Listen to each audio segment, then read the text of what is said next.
to Mombasa, where the National Construction Authority is having the annual conference, and our reporter and editor, O'Brien Kimani, is currently keeping tabs with that, and I can see you, O'Brien. Kindly bring us up to speed, and good morning, O'Brien.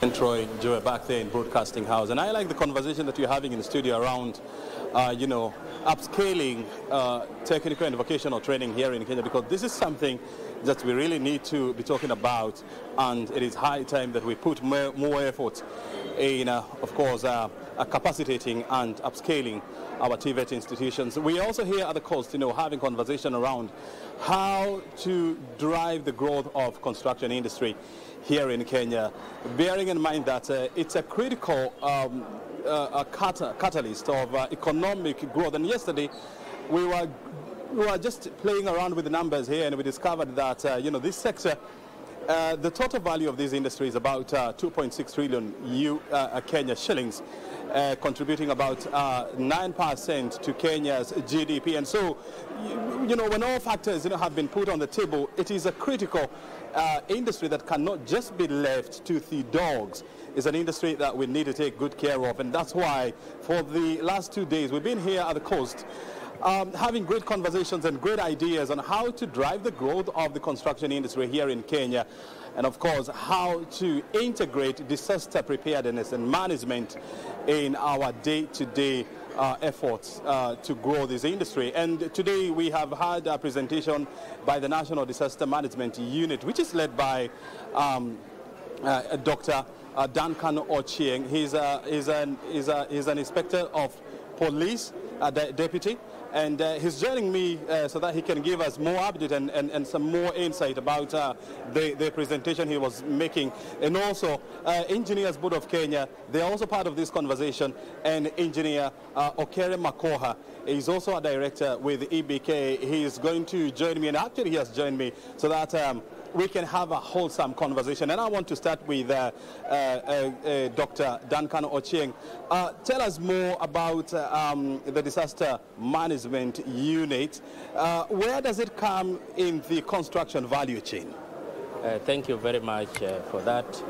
The National Disaster Management Unit is a directorate within the Kenya Police Service, and by extension the National Police Service. And so I am the director and Assistant Inspector General of Police. Our work is to be able to coordinate disaster management issues in the country, and specifically we bring in stakeholders, we coordinate the activities, and we respond to any kind of disaster or emergency that is likely to occur in the country. So in the building industry, in the built environment, you realize that we have been having very many instances of buildings collapsing. From the year 2018 up to today, we have recorded at least more than 40 buildings having collapsed, and this has been something that needs to be taken into consideration, because when this building collapses, lives are lost and property is destroyed to an extent that we have almost lost over 60 people, over 70 people in the last 6 years, and more than 160 people have been injured. So as the National Disaster Management Unit, we are working together with all the stakeholders in the built environment, the National Construction Authority, the National Building Inspectorate, the BORAC, the Engineers Board of Kenya, to look into the best solutions on how we can be able to mitigate and prevent some of these disasters before they occur. When buildings come down, then we are called upon to respond and be able to save lives. And we have done that over the years, and I want to thank our senior leaderships for having facilitated all this. But what is important for Kenyans is safety, because the built environment is a very huge stakeholder in this economy of the country. So if buildings can be put up and they come down, then definitely the country is not progressing. We are going to lose a lot in terms of life and property. And so this forum that we are having here is meant to look at some of the best ways in which we can be able to support the built industry so that whatever we do is effective and is safe for the people of Kenya. Very good. You see, when you look at the National Disaster Management Unit, this is an institution that has been there now for almost 3 decades. The first time we got to hear about the National Disaster Management Unit was in 1998 during the bomb blast in downtown Nairobi. But, you know, we don't hear so much about disaster management. We always see NMDU responding to disasters. What are you doing behind the scenes to upscale your capacity to prepare for disasters? Thank you very much for that. The National Disaster Management Unit has been in existence for the last 10 years, and we have been able to manage disasters effectively. What I want to say is that disaster management is not about response. Behind the scene, we are working with stakeholders to recommend some of the internationally accepted best practices in mitigation. We are also carrying out preparedness measures in terms of capacity building for organizations. We train, we acquire equipment, and we respond to disasters. And then finally, we try to see how best those who have been affected from the disasters are able to cope or recover from that kind of scenario. So disaster management is about all these 4 phases: mitigation, preparedness, response, and recovery. Most people do not understand what we are doing because they believe that disaster management is about response. That is not true. Even the trainings we are doing, the education that is taking place within the institutions, the training, awareness creation, and all that are part of disaster preparedness, and that is what we call disaster management. Thank you. Very well. Thank you for the correction. And you see, and I was listening to you when you were making the presentation around the numbers, and what was coming out clearly is the fact that when it comes to the number of buildings that have collapsed, Kiambu County and Nairobi are the worst affected. And how do you explain this? What we have come to realize is that most of the buildings that have collapsed, majority are under construction. And that means that there is a lack of supervision on the part of the built industry. Many people start their construction work without involving the professionals. So you'll find somebody waking up one morning and just bringing his own construction materials, and the work begins. What we will want to see is that due process be done, and all the works, all the projects that are supposed to be undertaken in any county in Kenya should be registered, and professionals should be involved. We should have engineers, we should have architects, we should have quantity surveyors, we should have all these professionals to advise on each and every step of that construction. Otherwise, the building may be there, but it may not withstand the test of time. So what we are calling upon Kenyans is to do not invest that huge amount of money without involving the professionals, because by the end of the day, that building will come down, life will be lost, you shall have lost your money, and most importantly, it brings a bad image to the country in terms of the economic development. Before I let you go, and I want to hear this in 30 seconds, are we looking forward to an emboldened National Disasters Management Unit, and what are you doing to ensure this is achieved?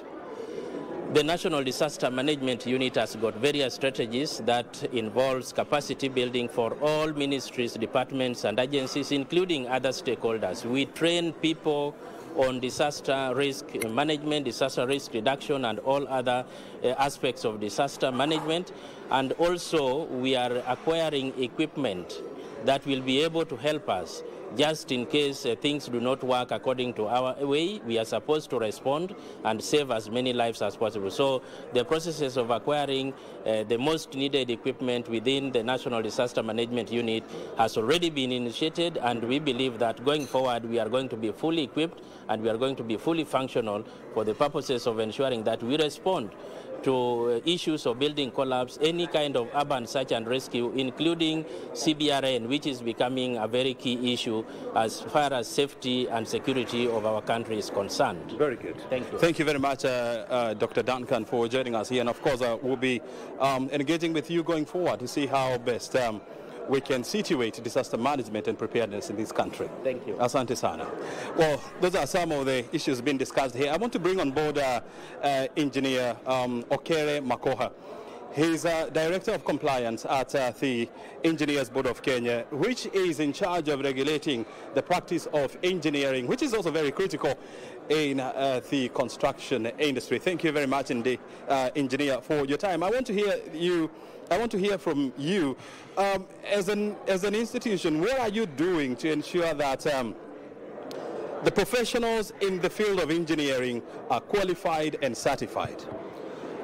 Thank you for this opportunity. And as you have said, the Engineers Board of Kenya is a regulator that is involved in the entire value chain of engineering education, training and practice.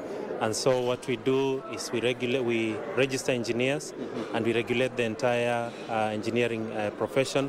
We also set standards for the engineering practice.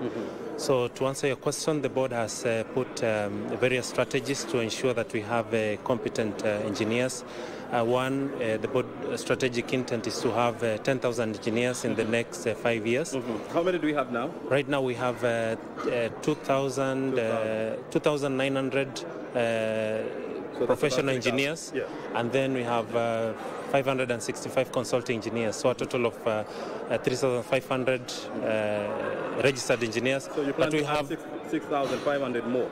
Yes, 6,500 more, but we have what we call graduate engineers. They are slightly around 22,000 engineers, graduate engineers. So these are not certified engineers, eh? They are not yet certified. Which means they cannot practice in the field. Yes, they cannot take professional responsibility. So that's why the board keen in terms of delivering the government agenda of the bottom-up economic transformational agenda, as well as Vision 2030, to build a pool of engineers, so around 10,000 engineers. Around 10,000 engineers. Of course, this is not going to be a mean achievement, bearing in mind that we have about 3,000 engineers, certified engineers in this country. But I also want to hear from you. There has been growing cases of people pretending to be engineers, or what you call wannabe engineers, which are wrecking the reputation of this noble profession. What are you doing as a board to rid off the industry of quacks? Thank you for this. So the board has come up with measures, and one of it is the multi-stakeholder engagement. And we look upon working together with the county governments, because they're the ones who approve the projects.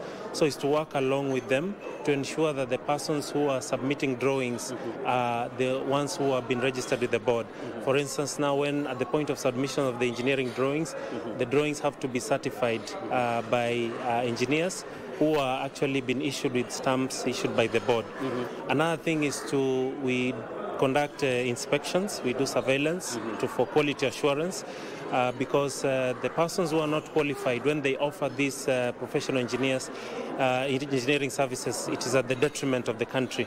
So we look upon more partnerships, even like, for instance, the media, as you are highlighting these cases, and going ahead in terms of educating the public to ensure that only those who are qualified, or those ones who are registered, are the ones who are offering these professional engineering services. And you see, it is a huge disservice to the economy, those who are called quacks, who are not registered, to offer these engineering services. And it ends up, for instance, a building collapse. It not only taints the reputation of the country, but it has a huge economic loss in the tunes of billions of shillings. Very well. So other jurisdictions are getting it right in terms of deploying or using registered engineers, and their structures stand the test of time. Very good. I mean, we have always engaged with the Engineers Board of Kenya to see how we can sanitize the industry and get rid of wannabe engineers, and of course ensure that the industry is well regulated, and the growth of this sector, which is critical in the socio-economic development of this nation. Before I let you go, what should we look forward for going forward in terms of getting more engineers into the market, and not only getting more engineers, but getting engineers with the right qualification and the right matrix in place? Thank you. It's very important for the economy to build their capacity. And that is why even at policy level, it's important. For instance, we have so many projects going on, whether it's in the energy sector or road sector or water sector, agricultural sector. So it is important to get a percentage. For instance, if it is 1.5% of the project, so that that can go to capacity building. Because when we build our own local capacity, then we're able to grow the industry. And that is going to ensure that we are able to have not only competitive, not only locally, but also globally. And in addition, we are engaging to Harvard to accede to the Washington Accord. That means as an engineer, you're able to practice elsewhere. You can practice in other countries. So that means we'll be able to not only excel regionally, but also globally. So we look forward to continued partnership and dealing with the policy framework, so that an engineer here is able to practice globally and able to contribute to the socio-economic development of our country. And through engineering, we're able to lift our country out of poverty to make a country that will be able to thrive and become even a first world country, considering we have emerging technology like artificial intelligence, Internet of Things, that we can leverage to make our country become debt-free and develop such as countries like South Korea, Singapore, and other countries. We are more than capable. Great. I will look for you sometimes in the future, so that we can talk about what we are doing to ratify the Washington Accord. Otherwise, thank you very much, engineer, for your time. I can see you are sweating just like me, eh? Yeah, it's hot in here, bro. But those are opportunities. This is the sun. Oh, the yeah. sun, we can use it to generate, electricity. You need to go and cool yourself off. Okay, thank you. Very good. Thank you, engineer. Thank you. My goodness, let me tell you, the weather here is not forgiving at all. What you're seeing dripping from us is not rain, eh? We are just sweating. It's very hot down here. We're talking about highs of 32 degrees at the coast. My goodness. It can't get better than this when you have the ocean just behind you. Listen, these are the conversations that we are having here around how to make the engineering industry here in Kenya more professional and, of course, more progressive going forward, and, of course, how to safeguard the growth of the construction industry here in Kenya going forward.